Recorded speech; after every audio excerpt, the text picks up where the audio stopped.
அம்மாவுக்கு செல்ல பிள்ளை, எல்லாருக்கும் நல்ல பிள்ளை. உள்ளபடி நெஞ்சுக்குள்ள வம்பு தும்பு கள்ளம் இல்ல. ஆராட்டம் ஓடுதெந்தன் வாழ்க்கை. இத பாட்டு கட்டி பாட சொல்லுதடி இந்த ஊர் காத்து. புது மொட்டு விட்டு அத கேக்குதடி இந்த பூந்தோப்பு.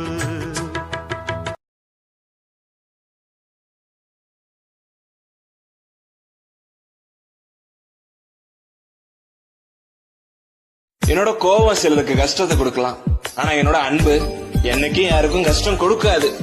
ரொம்ப உண்மையா இருப்பேன். அதனாலதான் எல்லாரும் ஈஸியா காயப்படுத்திடுறாங்க. கோவத்தாலலாம் இல்ல, காரணமே இல்லாம அவாய்ட் பண்ணுவாங்க. அதெல்லாம் நினைக்கும் போது ரொம்ப மனசு கஷ்டமா இருக்கும். உண்மையா இருக்கிறவனை பார்த்தா இங்க எல்லாருக்கும் ஈஸியா காயப்படுத்தலான்னு தோணுது. அப்படி இல்ல, உண்மையா இருக்கிறவனுக்கும் ஒரு எல்லைக்கோடு இருக்கு.